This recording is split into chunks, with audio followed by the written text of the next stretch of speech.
Hi guys! Welcome back po sa King Channel. For this video guys ay ipapakita po sa inyo ang part 2 ng ating Wahoo Decoy o Tangigi Decoy guys.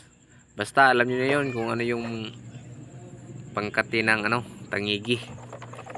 So dito guys ay ang gagawin natin, lalagyan natin ang silik yung ating Wahoo Decoy at saka lalagyan rin natin yung yung parang rough road kasi yun eh. Yan. Napansin nyo guys, medyo lubak-lubak. Kung sa Bisaya pa, lubak-lubak kung tawagin sa amin, no? Kaya lalagyan natin siya ng epoxy na may halong kahoy din. Para medyo kumanda, ayan. So, ayan yung kalabasan niya guys. At dito naman guys, ang gagawin natin ay lalagyan natin siya ng pinaka-pattern. Yan yung dadadaanan natin ng router mamaya. So, ganyan lang guys. Yan, para hindi na tayo mahirapan pag gagamit na tayo ng router, kaya nilagyan natin ng pattern. So, ayan, medyo mabilis yung pagguhin natin dyan, no? Kasi naka times 2 tayo eh, yung speed. At dito naman, ayan, yan yung router natin guys. Mas madali ang router na paraan sa paggawa ng lalagyan natin ng silik guys. Kaysa yung pait ang gagamitin natin o tigib kung sa Bisaya kung tawagin, no? Kaya kung mas mainam to, kung meron kang router, router na yung gagamitin mo para mas madali, hindi ka na mahirapan. So yan yung paraan ko guys sa paggawa ng Wahoo Decoy o Tangigi Decoy. Basta yun na yun, kasi hindi ko alam kung Tangigi o Wahoo ba yung mukha ng ginawa ko. Parang magkahalo yata.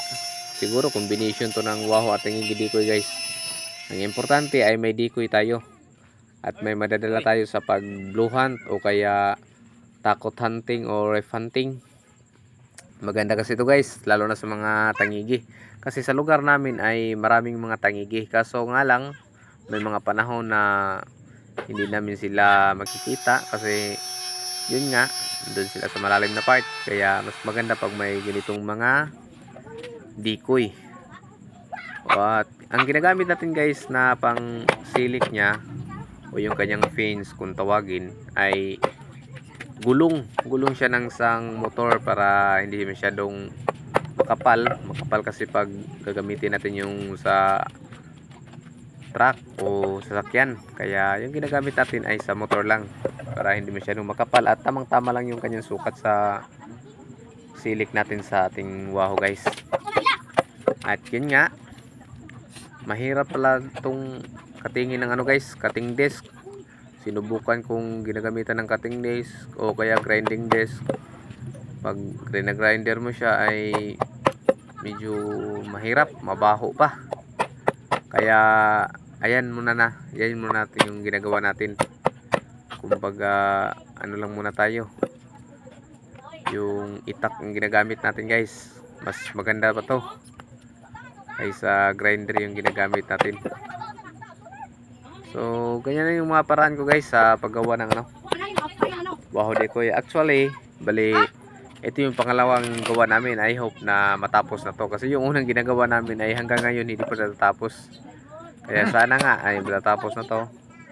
At maganda na rin yung natapos natin guys, kasi nalagyan natin siya ng silik at meron na rin siyang yung tingga o lead kung tawagin. At yung kulang na lang natin dito pagkatapos nito ay yung buntot niya. Hindi pa natin nalagyan ng buntot guys. Buntot at saka sabitan ng lubid o nylon. Yun na lang yung kulang at saka paint, yung pintura. So antabayan nyo lang, bali yun yung part 3 natin guys. At dito sa part 2 ay ito yung tatapusin muna natin. Ayan. At ulitin ko pala guys, sa mga bago pa rin sa aking channel ay huwag po niyong kalimutang mag-subscribe at pakihit na rin po ang notification bell para lagi po kayong updated sa mga bagong video na upload natin guys.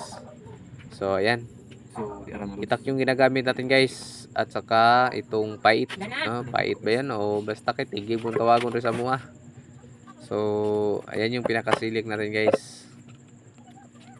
Ayan, Mas maganda kung may pait ka o tigib. Tigib ba yan? Basta yun na yan. Mas maganda sana kung medyo malaki.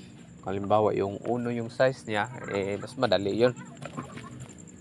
At saka kasi yung ano ko, pait ay ano yan yan yung ginagamit ko sa pag gawa ng trigger. Kaya medyo may kaliitan siya. So ganyan lang yung idea ko guys sa paggawa ng Wahoo Decoy o Tangigi Decoy. Sige, usa. Ang ano na lang natin dito is pintura pagkatapos nito guys. Yung pintura is sa mga nakakaalam dyan kung ano yung kulay na magandang ilagay dito sa Wahoo Decoy natin.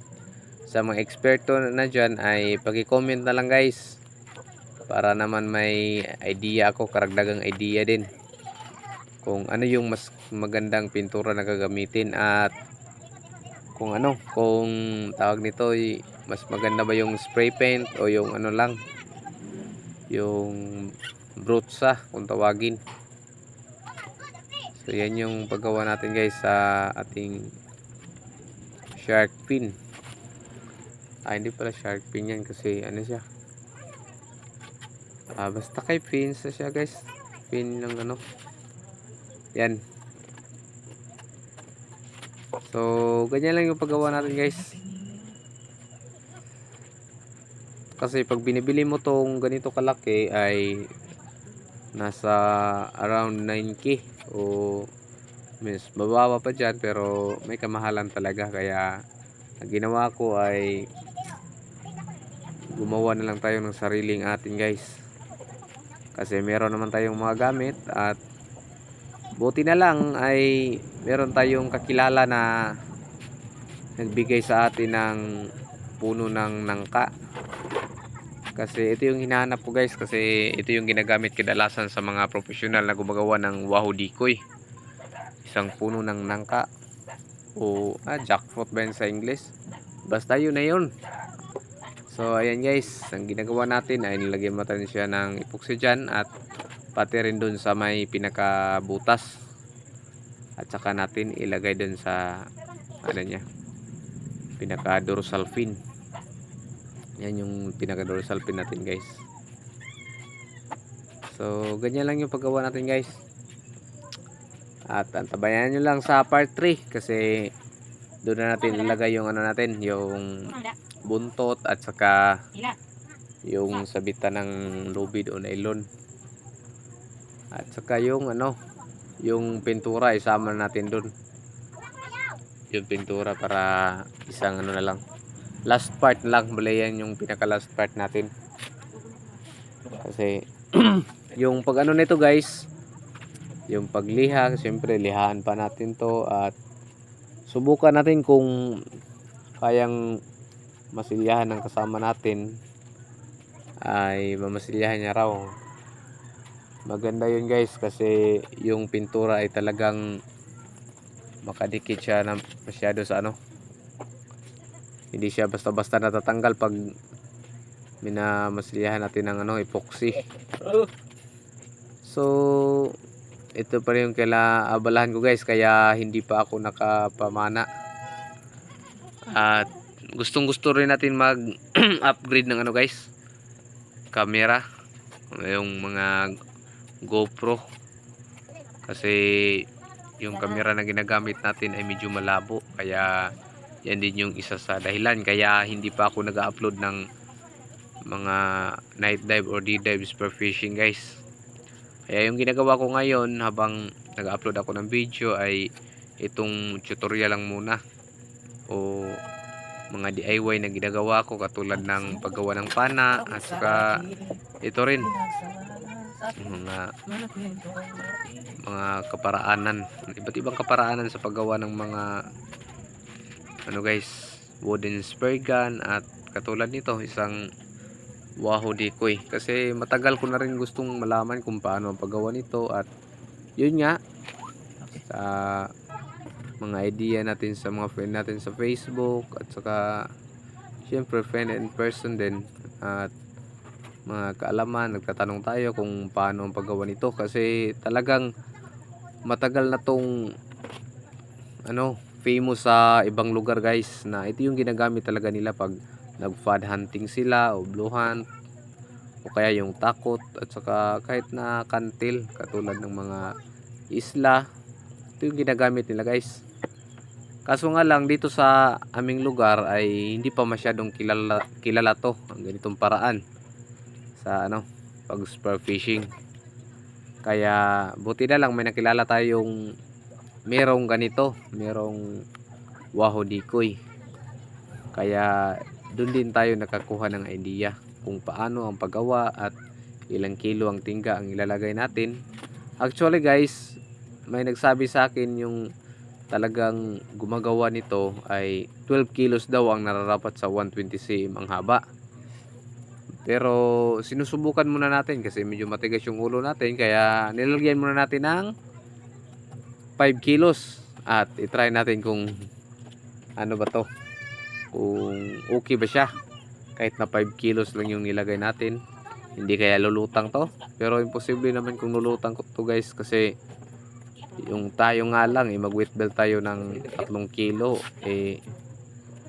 hindi na tayo lulutang ito pa kaya kasi kahoy to Ang problema nga lang siguro nito pag nakalagay sa pambot, baka yan siguro yung problema pag naka-andar yung pambot.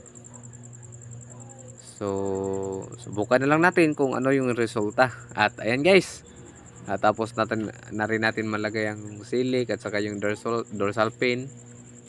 At yan yung resulta niya. Hindi pa yan natin nalilihaan, sa next part na lang. So ayan guys, salamat po ng marami.